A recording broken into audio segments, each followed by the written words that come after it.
All right, so thanks everybody for joining us today. And today we're going to talk about building relationships with the broader medical community so you can get through the door. And I've got I've got some of the recommendations, like I said, that overlap from last time, but I'm also going to give you some additional details that might be helpful as far as building relationships, and then get more ideas from you all about how you've done it and split off into our small groups. So the first one we've talked about before, the AUCD has LIND programs. And specifically, those can be helpful with medical professionals because they're interdisciplinary. And a lot of times they will bring in, they'll bring in people from like social work, speech, but sometimes they will bring in genetic counselors. Some are specifically tied to genetic counseling programs. And sometimes they'll bring in other clinicians, obstetricians, pediatricians, and that's a good way to build some relationships there because for every LIND program, you've got each of those members of the cohort have to do a number of different projects. So they have to do they have to do a family project, and I'm family faculty at our LIND program.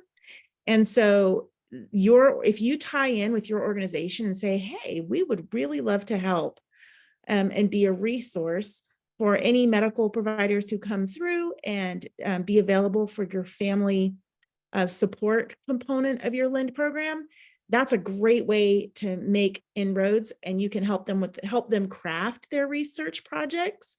You can help do guest lectures with the program. They also do practice or practicums. And so they can do a practicum with your organization. So for example, and they can help with lots of different things. Like for our PCORI project Monday and Tuesday, we had our health equity conversations from 12 to 4. And I had my LIND student on there who is a physical therapy doctoral student. And she was there helping to take notes and to really she helped me organize all the information into themes beforehand. So there are lots of different ways in which those students can be helpful. And you can also be helping to craft them and mentor them in their career because as we have more students in the medical field who are interested in our population, the more we are going to have those who are aware of the lived experience and doing a better job. So that's one way to do it. Another way that's obviously really helpful is if you have a medical advisor on your board or your staff. And because I still find that one of the most effective ways to reach clinicians is word of mouth and recommendations from colleague to colleague, and that snowball effect, because that's really where you're going to build those personal relationships. But I also found some interesting stuff that I wanted to share with you guys. I did a little more digging because I know I recommended this last time about where you can find the local medical schools and your OBGYN residencies by state. And that's definitely a group you can reach out to. And as you build relationships with the head of that program, they're usually a pretty prominent person in the OBGYN community in your area if they're teaching all the OBGYN residents. So if you can build a relationship with them and offer to do things like parent panels to help with pediatric residencies, obstetric residencies with, any kind of family or practice experience that they need that way, that's a really great is to speak with them, because a lot of times they're looking for lecturers on some of those different topics. Like if they're giving a lecture on genetics, they really do welcome parent panels in a lot of cases to be able to share that lived experience. So reaching out to them is a great thing. The other thing I found that was really cool is this ACOG OBGYN student interest groups. And this is listed on the ACOG website. I want to make sure I have this particular link, so I'm just going to double check it. Hold up, because I wanted to show you what this looked like. So just a reminder again, if you're ever looking for those LIND programs, you come to aucd.org, and that's right there, and you've got your map. Here's the OBGYN residencies by state, so you can find out those that might be in your area. And you can kind of just click through and see what might be ones that you could reach out to. And then when you click on them, you see it's got your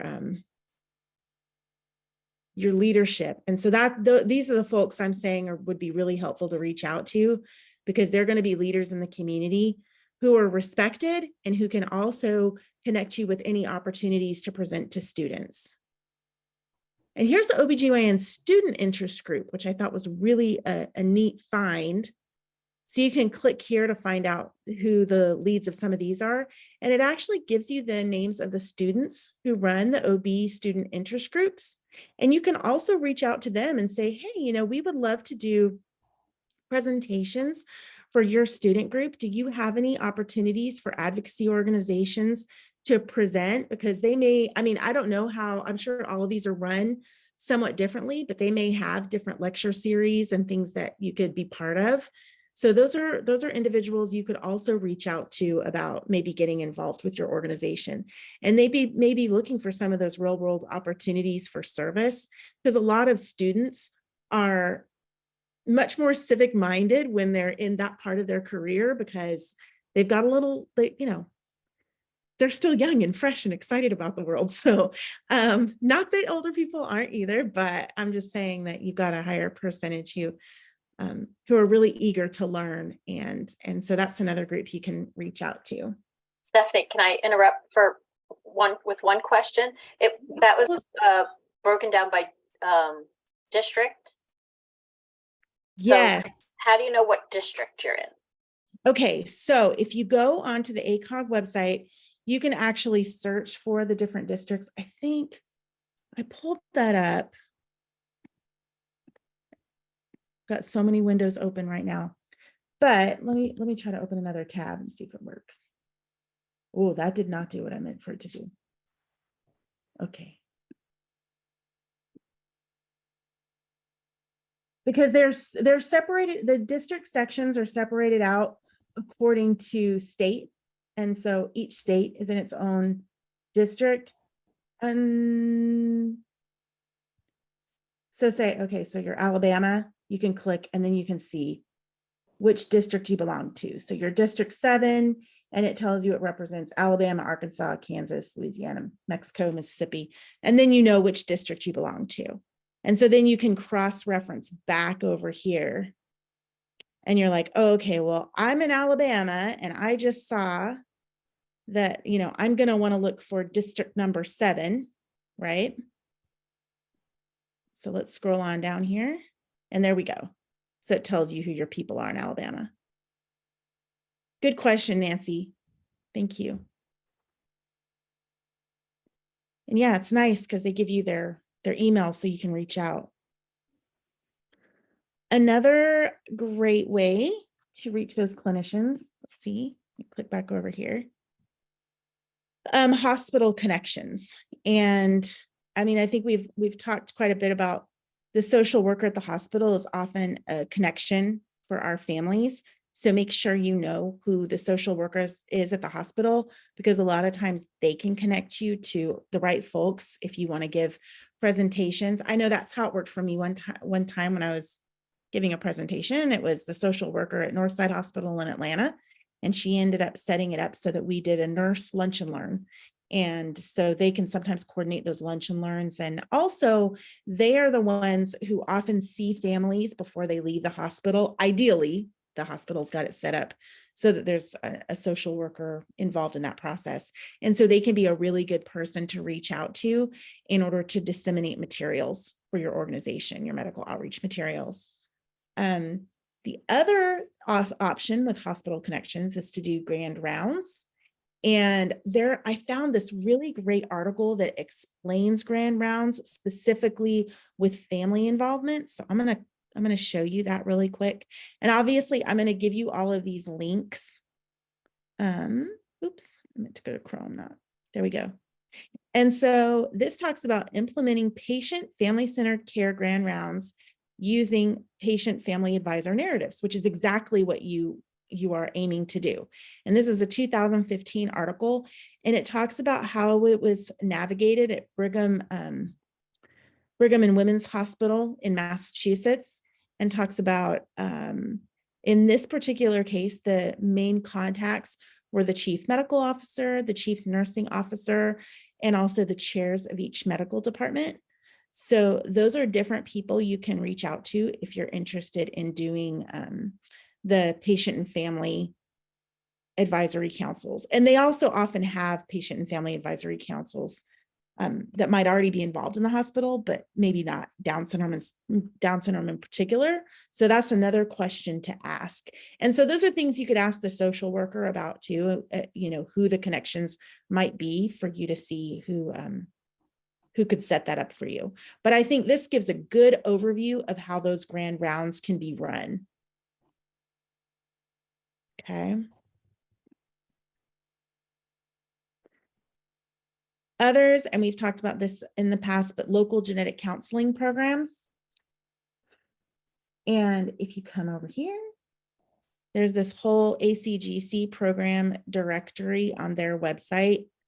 And you can, again, check which state you're in, see if there's one close to you, because these genetic counseling programs are always looking for, first of all, every genetic counseling student, their second year of school, has to do a research project. And so if you reach out to them and offer yourself up as a resource, a lot of times they might use your organization to help with their research project. And it could be that, they want to do a survey. It could be like I had one genetic counseling student that was really interested in how reproductive and sex health conversations were going between genetic counselors and people with intellectual disabilities. And so she asked, gave a questionnaire to genetic counselors about that, but there could be a corresponding one that goes out to families that asks, gosh, what kind of information did you ever get from a genetic counselor about reproductive and sex health? And so they see you as a really valuable partner in research.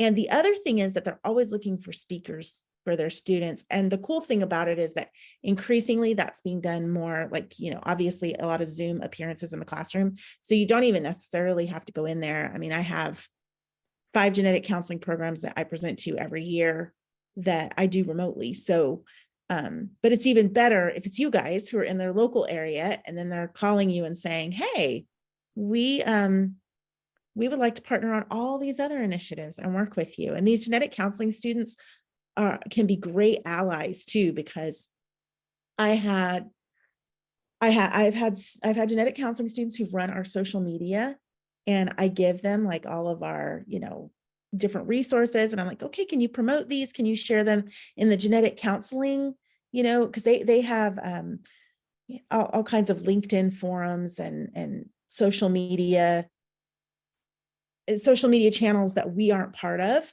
but that they can share in their groups. And so that's another way to be reaching more clinicians in your area, because they'll be sharing it with all the others. So that's another way that you can kind of utilize genetic counseling students to penetrate some of the bureaucracy of the medical community. So let's see, come back here.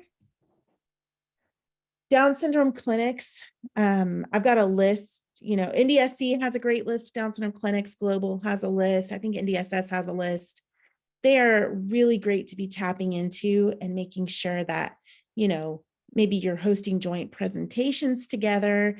You can have them let you know which contacts they would recommend that you reach out to for your medical outreach, who's referring patients to them, who's not. They can help you assess that and be like, maybe if we're not getting any referrals from this one hospital, we should work together to try to reach out to them. So those are some ideas too. And I know Columbus has done a phenomenal job of working with their local Down syndrome clinic. And they've pretty much got a 100% capture rate of families who go through their hospitals. And it's because they've really got a tight relationship with that Down syndrome clinic. The other thing you can do to try to make more contacts with medical professionals in your area is to see if there are any national conferences in your region that year. And I kind of do a quick assessment every year of all of these, because I'll usually try to present at some of them, but it's good to know where they're at. And I also try to exhibit at some of them. And if I am ever exhibiting in your area, I almost always call up and I'm like, hey, I'm going to be coming to Nashville. Do you want to come sit at the booth with me so that you're meeting any local people who might be coming through that conference? because a lot of times the local people are more likely to go to their conference that's in their backyard, right? Just like with the AIA, it was a lot easier for me to pack up and drive to Hilton Head than it is for me to go to Arizona. And that's how the same as it is for a lot of these clinicians. I will say, except for the ACOG regional meetings, apparently they do a lot of those in Hawaii. And I think that is definitely strategic because they want to go to Hawaii. So there's that. But some of these organizations you might not have heard of. I don't know, how many of you guys have ever heard of ACOG? Nancy? Yeah, okay. It's the American College of Osteopathic Obstetricians and Gynecologists. And they have a huge reach too. And so you can go to their website and see if they're having anything near you. So like, come to, here's the ACOG conference. And I've presented there before, and they've got their next conference in San Diego. I think the conference I went to, thinking it was Columbus. Yep, it was Columbus. And so there are different opportunities to be able to present maybe at those conferences or exhibit or just reach out and see if there's, any way that you could even volunteer and be part of it. So, and it's really great opportunity to meet clinicians in your area. Another one you may not have heard of is the A1 conference. And that's, what is that? What does their acronym stand for? And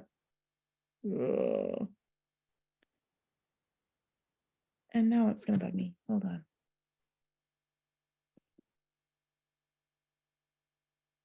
Of course, when you're Association of Women's Health and Obstetric Nurses. So you're looking at the obstetric nurses there.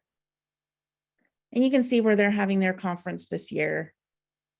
Let's see, hotel and travel. So New Orleans, they're at New Orleans this year. There's also the National Association of Perinatal Social Workers, NAPSW. That might be one you've never heard of either. They are having theirs virtually this year, but I know that there was a year where they were going to be doing it in Chicago, and like we contacted NADS because we were like, hey guys, let's go do that together. And also National Down Syndrome Adoption Network.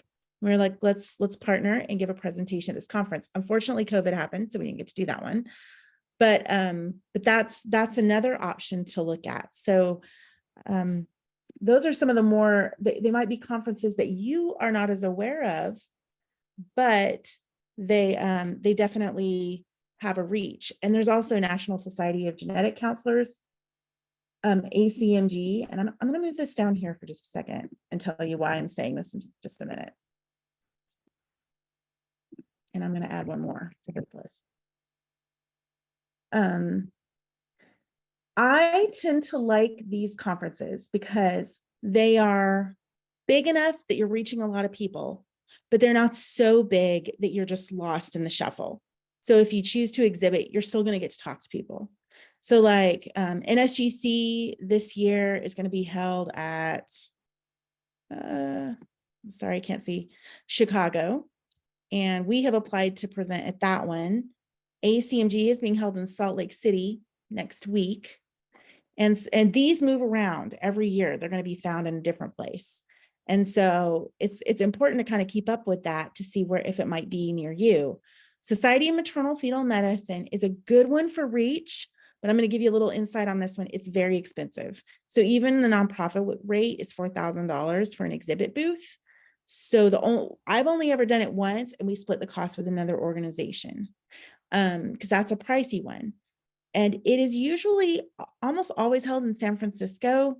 And I think maybe DC, but they've got some of these smaller meetings that it might help to get plugged into, because you could reach out and see if there's any way to get involved if there's one that's near you, like this Leadership Academy session in Colorado, right? If I were in the Denver group, you could reach out to them and say, hey, is there anything we might be able to do to partner with you on that? Or the first fellows retreat. But okay, so they are going to have this next one in 2024 at National Harbor in Maryland. But because it's so expensive, I would probably only do that if you can work with another organization to kind of reduce the costs and So like if we're going there, we would be happy to have you sit at the booth with us. But that's one to be aware of. The other thing, kind of caveats I want to give you. So ASHG, that's the American Society of Human Genetics. That is the big daddy of the genetics conferences, but it's very technical. And it's very big and you tend to get lost. So I've only done that one a couple of times when I've gotten to be a speaker, but not as I've only done it as an exhibitor once because it was so big. Same thing with, and it doesn't attract the same, it doesn't attract a lot of practicing clinicians. It's more of scientists who are doing work in the field of genetics. ACOG and AAP, surprisingly, like everybody's like, oh, wouldn't it be great if we could go to ACOG and AAP? But the thing is, those are so big that you get lost in the exhibit hall, and especially ACOG, the majority of clinicians who attend that are your retired clinicians. And so they're not really in a position to help with your medical outreach. Plus they're from, again, that's so big and from so all over that you often don't find those who are close to you. So those I actually don't recommend for local organizations to try to get into. And plus they are really expensive because they're big. There are ACOG regional conferences. Those are hit and miss, to be honest.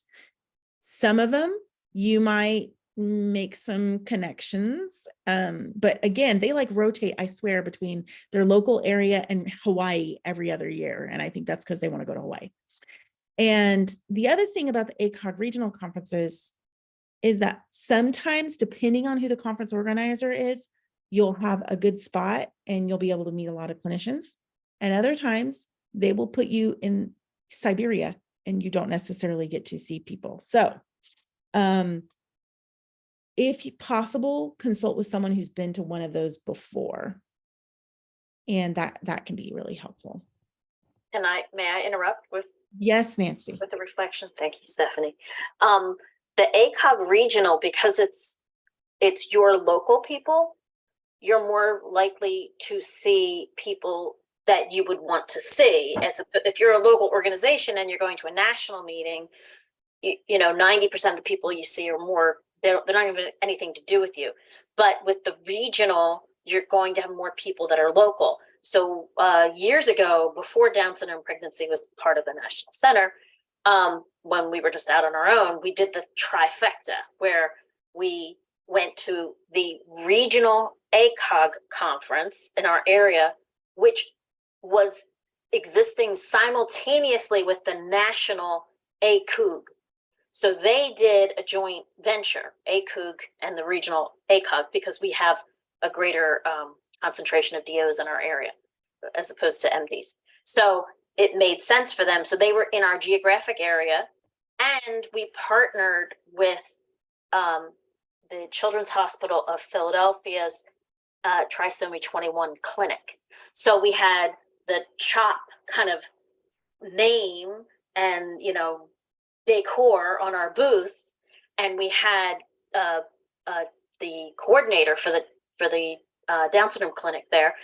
And then we partnered, because in our area we have a lot of local groups because our area is very congested. So we had a collection of other groups come together and fund it. So it kind of was a group effort, and it had a greater impact because we were hitting the regional ACOG conference. Yeah, and I think your particular region was really good for that. I know that in Kansas City, so what we did during that year too is we were coordinating at the time local organizations, and also we were providing materials and help, you know, and we were all kind of contributing to the funding of these exhibit booths. And we were going to the regional ACOGs. That one did really well because they were able to reach their local people. I also think part of it, Nancy, was that your particular region, because it is so congested, it's more, you're getting a lot more centrally located people. But I know Amy Allison at the same time had done Kansas City, and there were some just kind of different nuances where in that particular meeting, it combined a lot of different states, it's still closer to home for clinicians to go to. So they did get people in their local area, but the conference organizers unfortunately had put the nonprofits like out in the hinterlands. And so they didn't end up getting as much traffic. So those are some things to maybe look into if you know someone's gone to one of those regional conferences before, because like Nancy's went very well. And I know Maryland had one that went very well, but then the Kansas City one, not so much. So, and you know, and a lot of times I know that after that conference, Kansas City also gave them some feedback about how that booth worked, and hopefully they changed things afterwards. But there are different nuances to some of these conferences based on where they put you as a nonprofit. So just to be aware of that. So if I ever get the opportunity, I always try to also submit for speaking at them, because you're going to get a lot more people if you do that.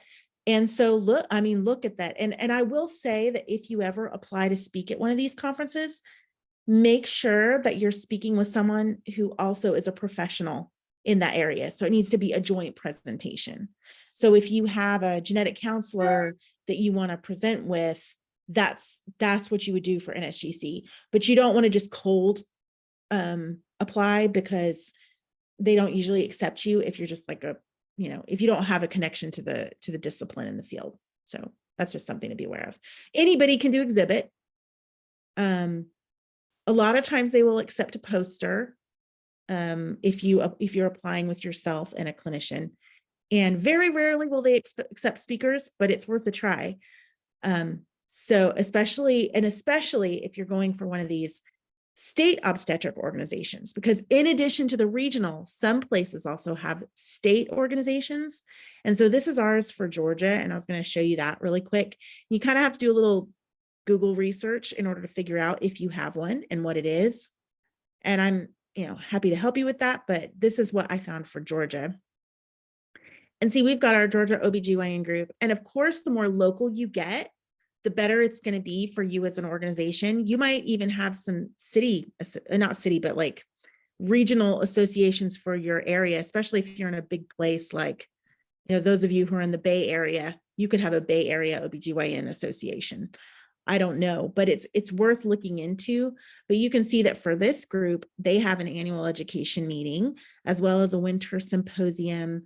So there are different, and they also offer webinars.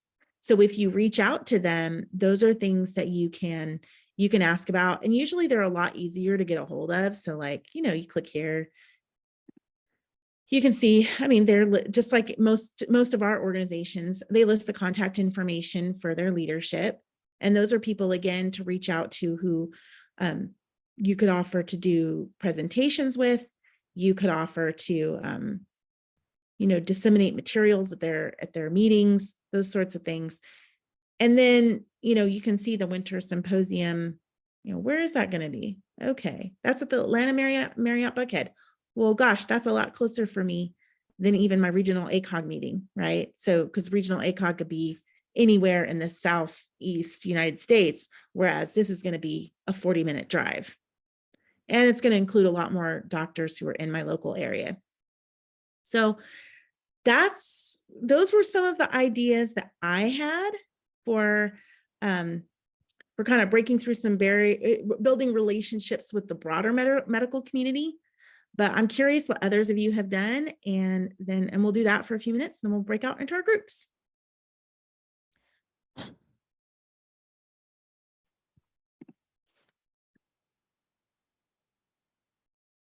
Stephanie? Yes. I was just going to say, so we got linked up with a genetic counseling program, and part of their rotation is that they have to work at a nonprofit. So we have 2 genetic counselors that we get for like a 10-week period. And so not only do we get extra help with some of the projects, but we have these counselors that get exposure to our organization and what we do. And the other thing too is with the same program, we offer their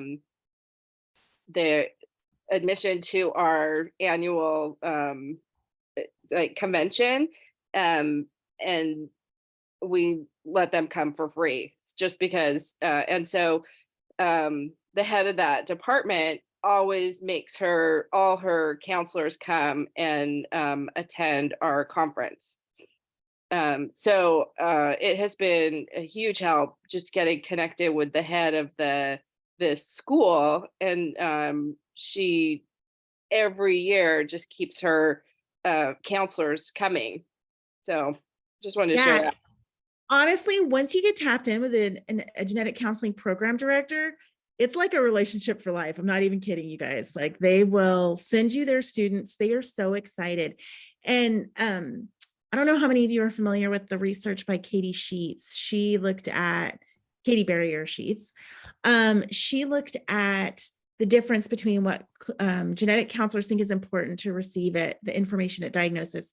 And then she looked at what parents thought was important to receive. And it was this big seminal study that led to the National Society of Genetic Counselors practice guidelines on how to deliver a diagnosis.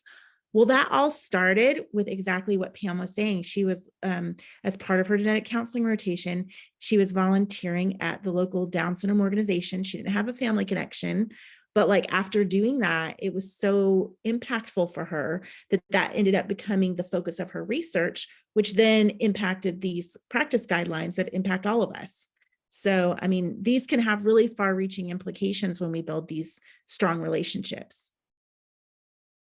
Yeah, also just one more thing. I find it really interesting that some of the questions they have are related to things that happen, so far after diagnosis. Like, tell me about education, tell me about, so I think that tells me that they're not just thinking of like delivering a diagnosis and like medically what that means, but just they're looking to have like a full, fully rounded,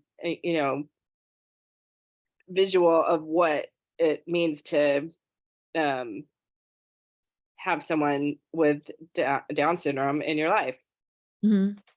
Yeah, like that one about like sex and reproduction. Like, how often does that happen in a genetic counseling conversation? But they wanted to know.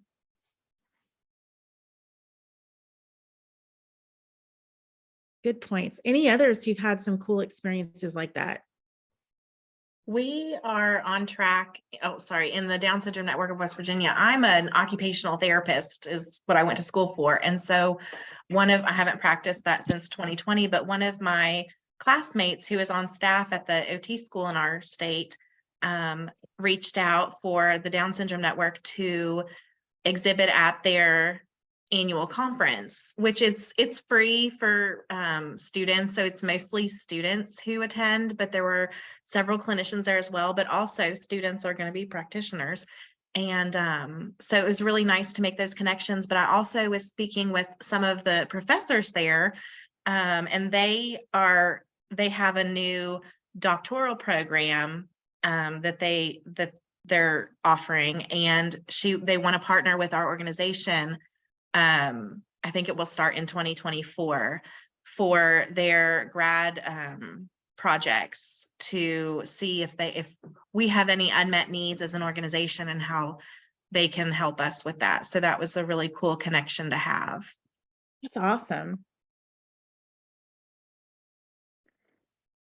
Yeah, go ahead. I was just going to say, my son is in medical school, and that's been a good connection.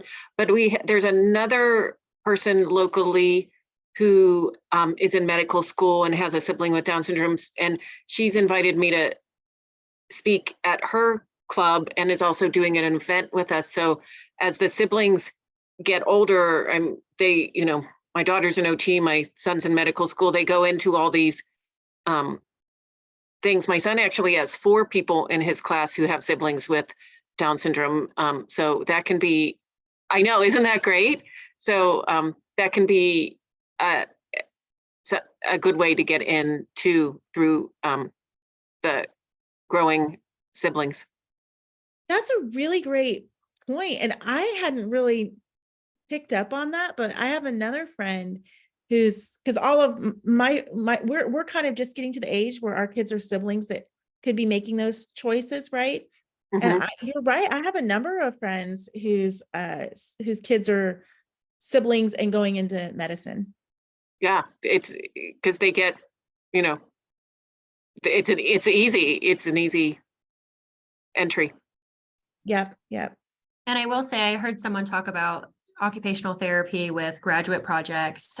We've have 2 this semester that are in that space right now. They're doing their capstone with us. And if you have any occupational therapy graduate programs in your area, they can be very helpful for a lot of reasons. With background for OT myself, I just found that to be so seamless. And we have one focusing on dementia and Alzheimer's, and another one focusing on grandparent relationships. And it's just been so helpful to have individuals with that skill set and that background come in and come with just wanting to learn more. Well, and I think too, as far as, some of the, like the prenatal medical outreach initiatives and postnatal, a lot of times those OTs are in hospital settings too, where they might be able to direct you toward clinicians who might be available as well.